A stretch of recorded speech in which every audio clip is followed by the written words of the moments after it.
Hello दोस्तों, आपका मेरे YouTube channel achieve your dreams में स्वागत है। आज हम पढ़ेंगे इन्वेस्टमेंट, निवेश क्या होता है। तो चलिए देखते हैं। इन्वेस्टमेंट, निवेश। अब देखते हैं इसका अर्थ क्या होता है, इसका मीनिंग क्या होता है, इसका नेचर कैसा होता है और टाइप कितने होते हैं। सबसे पहले हम लोग मीनिंग देखते हैं। इन्वेस्टमेंट का अर्थ होता है इंक्रीजिंग कैपिटल स्टॉक, अपनी पूंजी में वृद्धि करना। और डिस इन्वेस्टमेंट होता है विनिवेश, मतलब डिक्रीजिंग कैपिटल स्टॉक, अपने पूंजी में कमी करना। तो हमने देख लिया इन्वेस्टमेंट का अर्थ क्या होता है। अब हम देखते हैं उसके टाइप, नेचर को हम बाद में डिस्कस करेंगे। ये जो होता है टाइप इन्वेस्टमेंट का, ये दो प्रकार का होता है। एक होता है ऑटोमेटेड और दूसरा होता है मोटिवेटेड।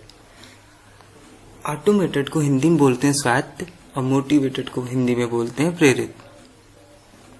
ये जो ऑटोमेटेड इन्वेस्टमेंट होता है, ये लोगों की जरूरतों को पूरा करने के लिए आता है, नीड को पूरा करने के लिए। इसमें पैसा हमेशा कौन इन्वेस्ट करता है? गवर्नमेंट। जैसे किसी जगह पे लोग बहुत गरीब हैं और वहां उन लोगों को शिक्षा चाहिए, तो वहां पे जितने भी प्राथमिक विद्यालय प्राइमरी खोलते जाते हैं, किसके द्वारा? सरकार द्वारा, क्योंकि वहां से ज्यादा इनकम तो होगी नहीं। इसलिए वहां पे प्राइवेट कंपनियां कभी पैसा नहीं लगाती। कभी प्राइवेट कंपनियां कहीं पे भी कुछ इन्वेस्टमेंट करती हैं, पहले इसका सर्वे कराती है कि उनको प्रॉफिट कितना होगा कि लॉस होगा, वो बस चेक करके ही कराती हैं। तो ऐसे यहाँ पे प्राइवेट कंपनियां नहीं काम करेंगी। तो वहां पे कौन काम करती है? लोगों की नीड को पूरा करने के लिए गवर्नमेंट। और मोटिवेटेड, अब देखते हैं क्या होता है। इसमें क्या होता है? लोगों की इच्छाओं की पूरा करने के लिए जो इन्वेस्टमेंट किया जाता है उसे बोलते हैं मोटिवेटेड। To fulfil Dzire. यहाँ पे कौन इन्वेस्टमेंट हमेशा करता है? प्राइवेट कंपनियां। मोटिवेटेड में हमेशा करेंगे इन्वेस्टमेंट प्राइवेट कंपनियां करती हैं, क्योंकि यहाँ से इन्हें लाभ प्राप्त होता है। और सरकार हमेशा ऑटोमेटेड करती, कभी मोटिवेटेड नहीं कर पाती, क्योंकि उसका सारा पैसा ऑटोमेटेड इन्वेस्टमेंट में ही खर्च हो जाता है। तो उसका इतना पैसा नहीं बचता है कि मोटिवेटेड इन्वेस्टमेंट में मतलब अपना खर्च कर सके। इसलिए यहाँ पे हमेशा मोटिवेटेड में हमेशा प्राइवेट कंपनियां करेंगी इन्वेस्टमेंट। अब आगे देखते हैं। अब देखते हैं इफेक्ट ऑफ इन्वेस्टमेंट, कि इन्वेस्टमेंट का क्या प्रभाव पड़ता है। तो इन्वेस्टमेंट बढ़ने से जो होता है, इंफ्रास्ट्रक्चर होता है और संरचना वो बढ़ जाती है, क्योंकि जो इन्वेस्टमेंट होगा या तो सेवा में होगा या तो प्रोडक्शन में होगा। अगर वो सेवाएं देने में लगेगा, जैसे ट्रांसपोर्ट की सेवा अच्छी हो जाएगी, जिससे हमारे देश की अवसंरचना अच्छी हो जाएगी। और या तो प्रोडक्शन करेगा तो प्रोडक्शन बढ़ेगा। अगर ये दोनों चीजें बढ़ेंगी तो इससे एम्प्लॉयमेंट बढ़ेगा, क्योंकि प्रोडक्शन करने के लिए लोगों की जरूरत होगी, सेवाएं देने के लिए लोगों की जरूरत होगी, जिससे हमारे देश का एम्प्लॉयमेंट बढ़ेगा। एम्प्लॉयमेंट बढ़ेगा तो इनकम बढ़ेगी, इनकम बढ़ेगी तो डिमांड बढ़ेगी, और डिमांड बढ़ेगी तो फिर से प्रोडक्शन करना पड़ेगा। इससे क्या होगा? हमारा इकोनॉमिक डेवलपमेंट हो जाएगा।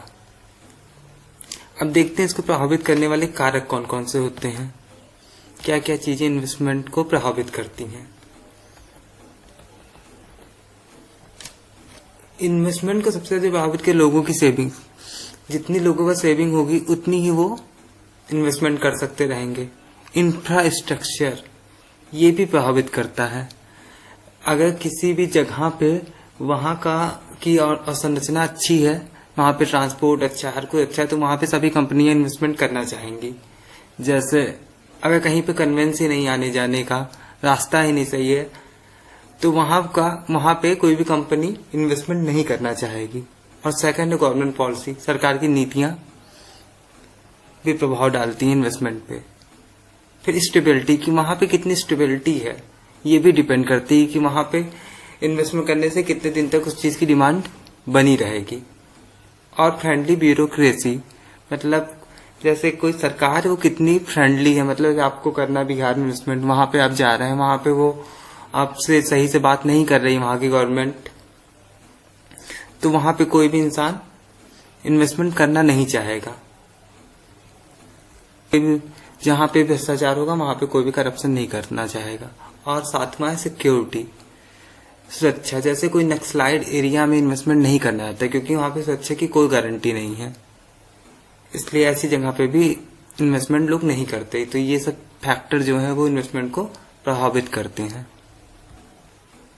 अब देखते हैं इन्वेस्टमेंट का नेचर कैसा होता है। कैपिटल जो होती है वो दो प्रकार की होती है, एक होती है इंटरनल कैपिटल, एक होती है एक्सटर्नल कैपिटल। जो इंटरनल कैपिटल होती है उसको बोलते हैं आंतरिक पूंजी, और जो एक्सटर्नल कैपिटल होती है उसको बोलते हैं बाह्य पूंजी। जो भी इंटरनल कैपिटल देखते हैं, जो देश के अंदर होती है जो भी पूंजी, उसे बोलते हैं इंटरनल पूंजी, मतलब आंतरिक पूंजी। जैसे इंडिया में लोगों की सेविंग कम है तो उन लोगों की कैपिटल भी कम है, तो अब इंडिया को इन्वेस्टमेंट करने के लिए बाहर से कैपिटल जरूरत होगी, तो दूसरी जो देश की बाहर की पूंजी होती है उसको बोलते हैं बाह्य पूंजी। और ये कैसे होती है, इसे बोलते हैं फॉरेन कैपिटल भी बोलते हैं। और इसको अपने देश में 3 मेथड से लाया जाता है। अब देखते हैं 3 विधियां कौन कौन सी है फॉरेन कैपिटल को अपने देश में लाने की। पहली है ग्रांट, किसी भी देश से अनुदान ले लिया जाए। ग्रांट वो होता है, मतलब किसी भी देश से कोई देश अगर किसी को अनुदान देता है तो ये बिना ब्याज दिया आता है, या तो बहुत ही कम ब्याज 1% पे धन लेना किसी से। लेकिन ये अच्छा नहीं होता। मान लीजिए हमने चाइना से अनुदान ले लिया, लेकिन कभी हमारा उससे सीमा का विवाद हो गया, तो हमारी गवर्नमेंट उनके सामने अपने मुद्दे को सही से नहीं रख पाएगी, क्योंकि हमने उनसे अनुदान लिया, हमें डर लगे कहीं वो हमसे मांग ना ले। तो इसलिए ग्रांट लेना अच्छा नहीं होता। एक हिसाब से भीख होती है ये, कि अभी ले लो, जितना तब होगा तब लौटा देना। और दूसरा होता है कर्ज, डेप्ट, इसको लेने पे इंटरेस्ट देना पड़ता है, तो इससे भी ज्यादा लाभ नहीं होता। और तीसरा है फॉरेन इन्वेस्टमेंट, विदेशी निवेश। ये सबसे अच्छा तरीका होता है। हम विदेशी कंपनियों से कहें कि आइए हमारे देश में इन्वेस्टमेंट करिए। जो विदेशी निवेश है वो हमारे देश में 2 तरीके से लाया जाता है, एक है एफडीआई, एक है एफपीआई या एफआईआई। अब देख लेते हैं ये क्या होता है। जो एफडीआई होता है इसका फुल फॉर्म होता है फॉरेन डायरेक्ट इन्वेस्टमेंट, और जो एफपीआई होता है उसका फुल फॉर्म होता है फॉरेन पोर्टफोलियो इन्वेस्टमेंट या फॉरेन इंस्टीट्यूशनल इन्वेस्टमेंट। अब जो एफडीआई होता है उसमें भी 2 तरीके की चीजें होती हैं, एक होता है ऑटोमेटेड, एक होता है अप्रूवल। जो ऑटोमेटेड होता है उसमें आरबीआई या गवर्नमेंट से अप्रूवल की जरूरत नहीं पड़ती है, ये डायरेक्ट लाया जा सकता है। और जो अप्रूवल होता है इसमें गवर्नमेंट एजेंसी से अप्रूवल लेना जरूरी होता है। वो गवर्नमेंट एजेंसी क्या होती है, एफआईपीबी, मतलब फॉरेन इन्वेस्टमेंट प्रमोशन बोर्ड, यहां से उसे अप्रूवल लेने की जरूरत पड़ती है। अब एफडीआई के बारे में कुछ देखते हैं, पीआई बाद में देखेंगे इसमें क्या क्या होता है। हाँ, एफडीआई जो होता है वो या तो सेवाएं देगा, या हमारे देश की अवसंरचना को बढ़ाएगा, या तो उत्पादन करेगा। जिससे क्या होगा, एफडीआई बढ़ेगा तो क्या होगा, इंफ्रास्ट्रक्चर बढ़ेगा, प्रोडक्शन बढ़ेगा, एम्प्लॉयमेंट बढ़ेगा, एम्प्लॉयमेंट बढ़ेगा तो इनकम बढ़ेगी, इनकम बढ़ेगी तो डिमांड बढ़ेगी, जिससे क्या होगा, इकोनॉमिक डेवलपमेंट होगा। और एफडीआई जब बढ़ती है तो कंपटीशन भी बढ़ता है, जिससे क्या होता है, प्राइस कम होता है और क्वालिटी अच्छी होती है। और भारत में सबसे ज्यादा एफडीआई जो लाता है वो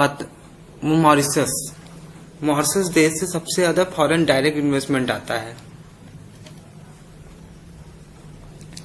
एफडीआई बढ़ता है तो स्टेबिलिटी भी बढ़ती है, और एफडीआई को टारगेट कर सकते हैं। और इसकी मिनिमम जो लिमिट होती है वो 10% होती है, 10% लगाना ही होता है। अब एफडीआई 2 प्रकार की होती है, एक होती है ग्रीन फील्ड एफडीआई, एक होती है ब्राउन फील्ड एफडीआई। जो ग्रीन फील्ड एफडीआई है, जब किसी नए कंपनी में इन्वेस्टमेंट किया आता है तो उसे बोलते हैं ग्रीन फील्ड एफडीआई, और जब किसी पुरानी कंपनी में इन्वेस्टमेंट किया आता है तो उसको बोलते हैं ब्राउन फील्ड एफडीआई। अब देखते हैं एफपीआई क्या होता है, फॉरेन पोर्टफोलियो इन्वेस्टमेंट। जब इन्वेस्टमेंट शेयर मार्केट में किया जाए तो उसको क्या बोलते हैं, एफपीआई। इसकी जो मैक्स लिमिट, उसमें मिनिमम लिमिट थी, इसमें मैक्स लिमिट केवल 15% है। इसकी स्टेबिलिटी बहुत कम होती है, इसलिए इसकी मैक्स लिमिट 15% रखी गई, क्योंकि स्टेबिलिटी इसकी बहुत कम है। क्योंकि जैसे कोई विदेशी कंपनी है किसी इंडियन कंपनी का शेयर खरीदती है, हो सकता है वो शेयर कुछ समय बाद कुछ गिर जाए, 1 घंटे में ही पता लगे 1000 से 600 रुपए हो जाए, तो वो क्या करेगी, वो कंपनी तुरंत शेयर को बेच देगी, जिससे उसकी स्टेबिलिटी बहुत कम होती है, हो सकता है कुछ मिनट भी हो सकती है ओनली। इसलिए इसमें कोई लिमिट रखेगी मैक्स 15% की।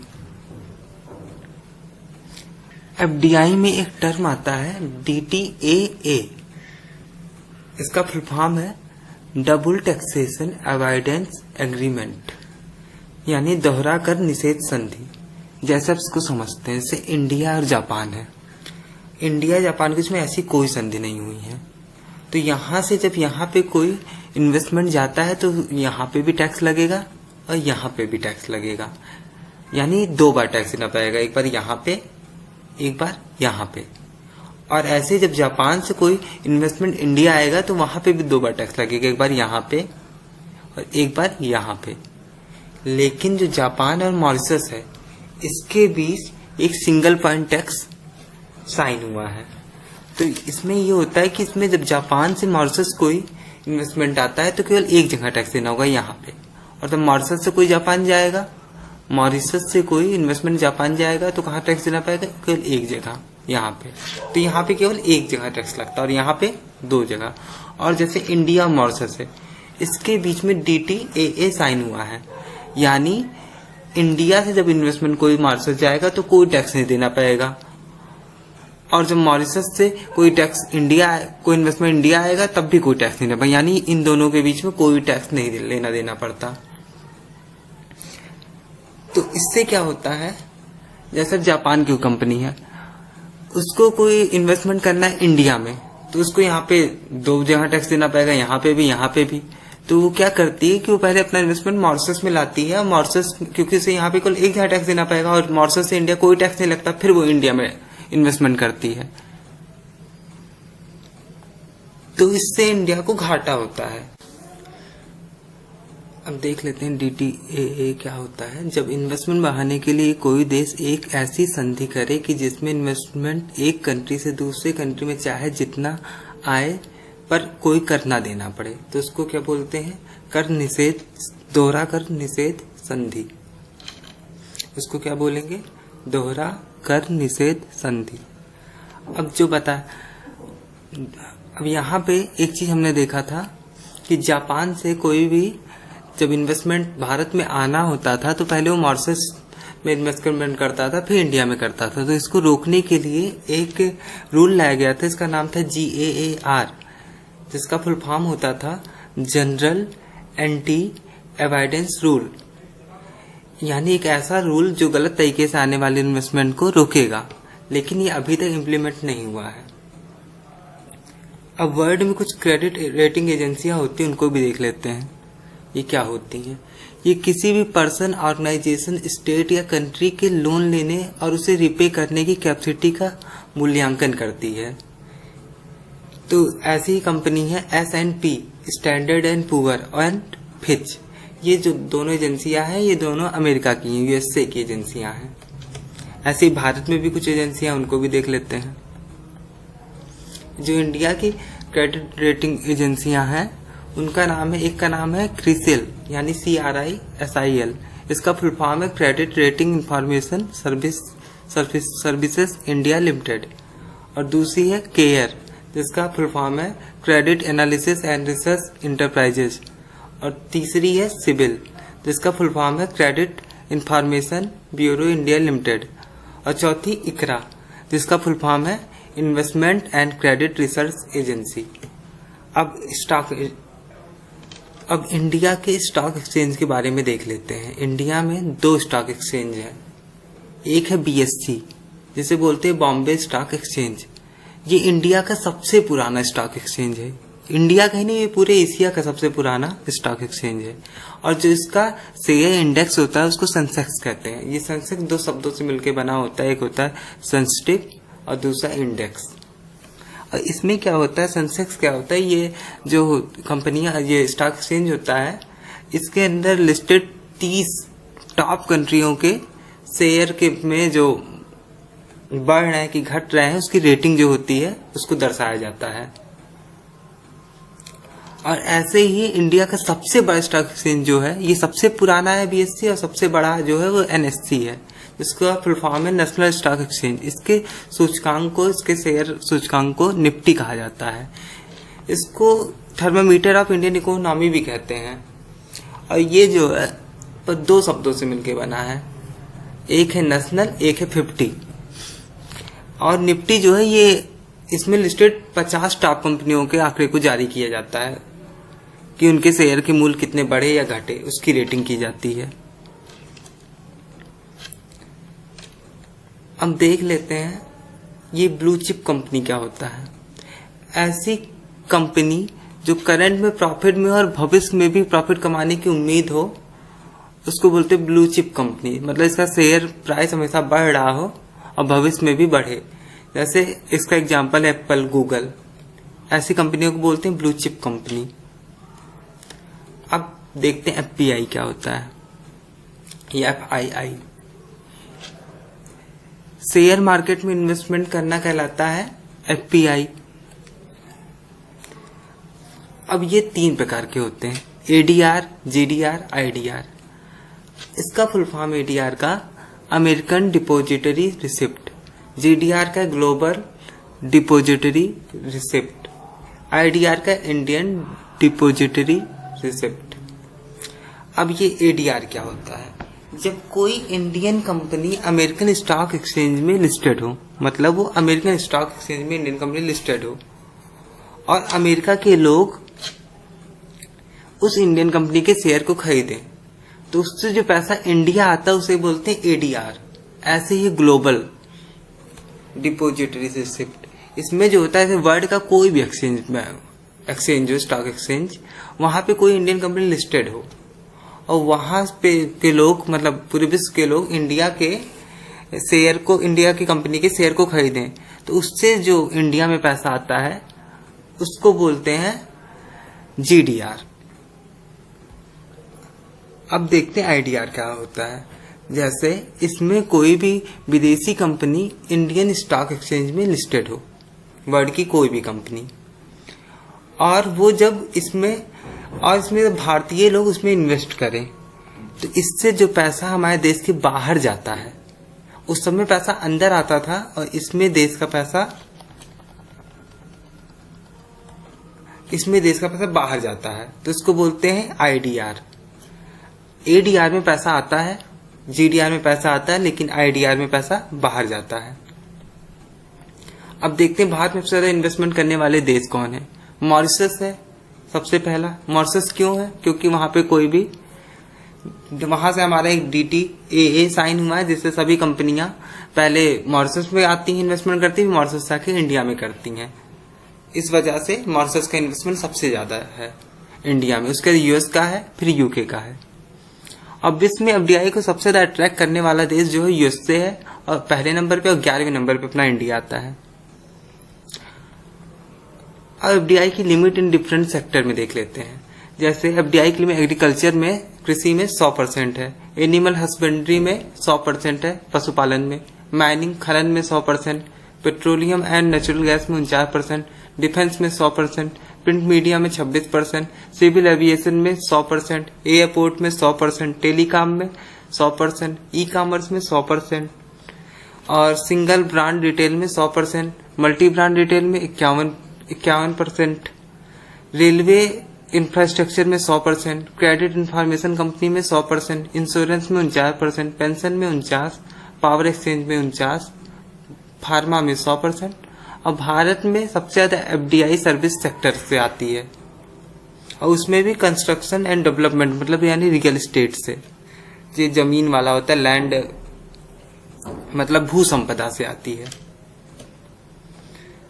और इंडिया सबसे ज्यादा एफडीआई अट्रैक्ट करने वाले, इंडिया में सबसे एफडीआई को अट्रैक्ट करने वाले स्टेट जो है, उनका क्रम सबसे महाराष्ट्र करता है, फिर दिल्ली करता है, फिर चेन्नई करता है, फिर कर्नाटका करता है, फिर आंध्र प्रदेश करता है, फिर गुजरात करता है। इस प्रकार हमारा ये टॉपिक खत्म हुआ। अब अगले टॉपिक में हम लोग पढ़ेंगे इन्फ्लेशन क्या होता है, डिफ्लेशन क्या होता है, इन्फ्लेशन का मेजरमेंट कैसे किया जाता है। अभी हम नेक्स्ट वीडियो में पढ़ेंगे। Thanks for watching.